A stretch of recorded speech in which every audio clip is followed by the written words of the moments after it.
Today we're going to cover an introduction to functions. Functions are foundational to any study in algebra. To begin, we'll talk about a relation. Any set of ordered pairs xy is called a relation. When we look at a relation, the domain is the set of x values and the range is the set of y values. Let's take an example. Say I have the set 1, 7, 3, 2, 8, 6, 4, 9, and 5, negative 2. If we look at the x values of the relation, 1, 3, 8, 4, 5, we can put them together as a set that we call the domain. We can also look at the second coordinates, 7, 2, 6, 9, negative 2, put them together in a set, and that becomes the range. A function is a relation in which each element of the domain corresponds to exactly one element in the range. Basically, that says you can't repeat the x values. To make things easier, we have function notation. We say x is the independent variable. Then y is the dependent variable. That means that the value of y will just depend on whatever value of x we're using. We name the functions.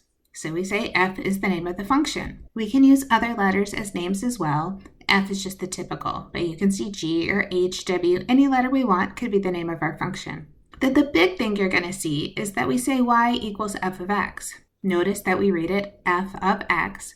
What's really important here is that the y value corresponds to the given value of x. This means that our point xy is equal to x f of x. You'll see y and f of x used interchangeably anytime we're talking about functions.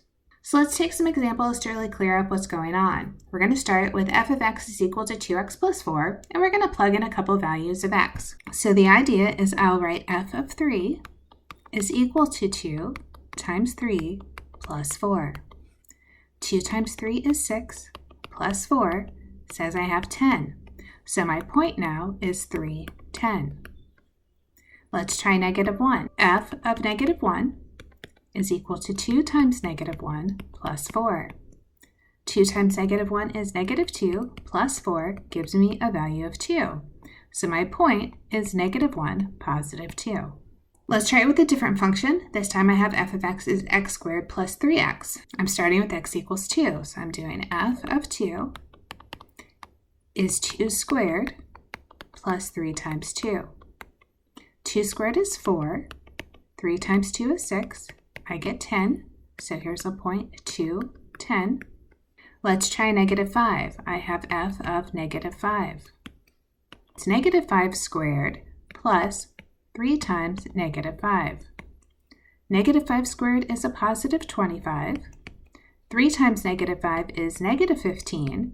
25 plus negative 15 is a positive 10. So my point is negative 5, positive 10. Let's try an application. An electric vehicle will charge at a rate of 35 miles per hour. If the car currently has 72 miles of range remaining, we can use the function f of x equals 35x plus 72 to calculate the miles of range after x hours of charge. Let's find the value of f of 2. So we have 35 times our 2 hours of charge plus the 72 hours the car already had. 35 times 2 is 70 plus 72. So after 2 hours of charge, we have a range of 142. Let's look at our range after 6 hours of charge. We have our 35 miles per hour times 6 hours of charge plus 72. 35 times 6 is 210 plus our 72 says that after 6 hours of charge, our range for the car would be 282 miles. As a second application, let's look at time to destination. So say we need to travel 2,880 miles and we're traveling x miles per hour. Then it's going to take us, f of x is 2,880 over x hours of driving to reach our destination. Let's see how long it'll take to get to our destination if we drive 60 miles per hour. So we're going to have 2,880 over 60. This says we'll have 48 hours, well, let's write hours in there, of driving. So let's say we increase our speed to 65 miles per hour. So we have our 2,880.